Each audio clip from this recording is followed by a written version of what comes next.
شروع اللہ کا نام لے کر جو بڑا مہربان نہایت رحم والا ہے۔ الف لام میم۔ اس میں کچھ شک نہیں کہ اس کتاب کا نازل کیا جانا تمام جہانوں کے پروردگار کی طرف سے ہے۔ کیا یہ لوگ یہ کہتے ہیں کہ پیغمبر نے اس کو از خود بنا لیا ہے؟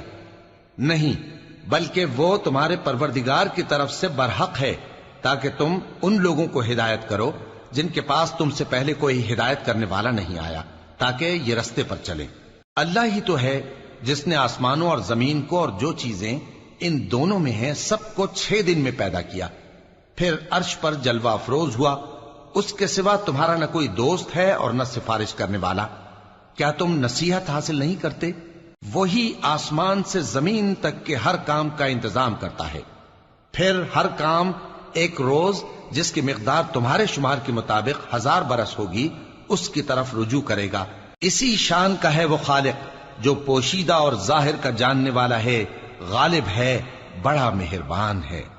وہی جس نے ہر چیز کو بہت اچھی طرح بنایا، یعنی اس کو پیدا کیا اور انسان کی پیدائش کو مٹی سے شروع کیا، پھر اس کی نسل ایک قسم کے خلاصے سے یعنی حقیر پانی سے بنائی، پھر اس کو درست کیا، پھر اس میں اپنی طرف سے روح پھونکی اور تمہارے کان اور آنکھیں اور دل بنائے، مگر تم بہت کم شکر کرتے ہو۔ اور کہنے لگے کہ جب ہم زمین میں ملیا میٹ ہو جائیں گے تو کیا اثر نو پیدا ہوں گے؟ حقیقت یہ ہے کہ یہ لوگ اپنے پروردگار کے سامنے جانے ہی کے قائل نہیں۔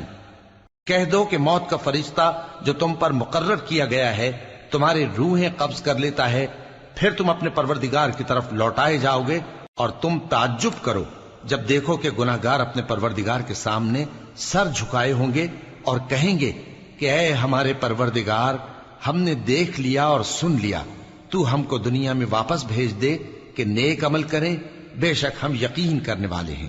اور اگر ہم چاہتے تو ہر شخص کو ہدایت دے دیتے، لیکن میری طرف سے یہ بات قرار پا چکی ہے کہ میں دوزخ کو جنوں اور انسانوں سب سے بھر دوں گا، سو اب آگ کے مزے چکھو، اس لیے کہ تم نے اس دن کے آنے کو بھلا رکھا تھا۔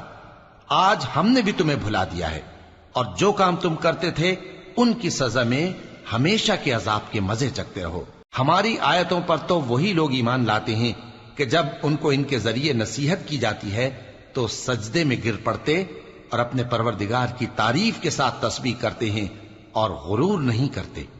ان کے پہلو بچھونوں سے الگ رہتے ہیں، اس حال میں کہ وہ اپنے پروردگار کو خوف اور امید سے پکارتے اور جو کچھ ہم نے ان کو دیا ہے اس میں سے خرچ کرتے ہیں۔ سو کوئی شخص نہیں جانتا کہ ان کے لیے کیسی آنکھوں کی ٹھنڈک چھپا کر رکھی گئی ہے، یہ ان اعمال کا صلہ ہے جو وہ کرتے تھے۔ بھلا جو مومن ہو وہ اس شخص کی طرح ہو سکتا ہے جو نافرمان ہو؟ دونوں برابر نہیں ہو سکتے۔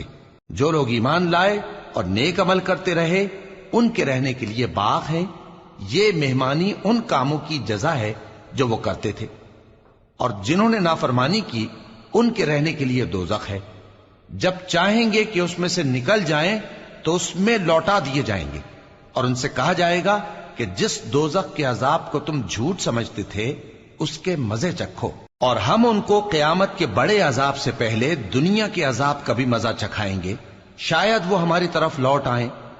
اور اس شخص سے بڑھ کر ظالم کون جس کو اس کے پروردگار کی آیتوں سے نصیحت کی جائے تو وہ ان سے منہ پھیر لے؟ ہم گناہگاروں سے ضرور بدلہ لینے والے ہیں۔ اور ہم نے موسیٰ کو کتاب دی تو تم ان سے ملاقات ہونے سے متعلق شک میں نہ ہونا، اور ہم نے اس کتاب کو بنی اسرائیل کے لیے ذریعہ ہدایت بنایا تھا، اور ان میں سے ہم نے پیشوا بنائے تھے جو ہمارے حکم سے ہدایت کیا کرتے تھے، جبکہ وہ صبر بھی کرتے تھے اور وہ ہماری آیتوں پر یقین رکھتے تھے۔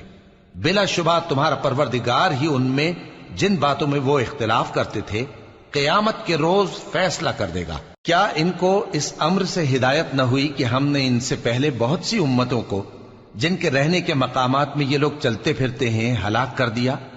بے شک اس میں نشانیاں ہیں، تو یہ سنتے کیوں نہیں؟ کیا انہوں نے نہیں دیکھا کہ ہم بنجر زمین کی طرف پانی رواں کرتے ہیں، پھر اس سے کھیتی پیدا کرتے ہیں جس میں سے ان کے چوپائے بھی کھاتے ہیں اور یہ خود بھی کھاتے ہیں؟ تو یہ دیکھتے کیوں نہیں؟ اور کہتے ہیں اگر تم سچے ہو تو یہ فیصلہ کب ہوگا؟ کہہ دو کہ فیصلے کے دن کافروں کو ان کا ایمان لانا کچھ بھی فائدہ نہ دے گا اور نہ ان کو مہلت دی جائے گی، تو ان سے منہ پھیر لو اور انتظار کرو، یہ بھی انتظار کر رہے ہیں۔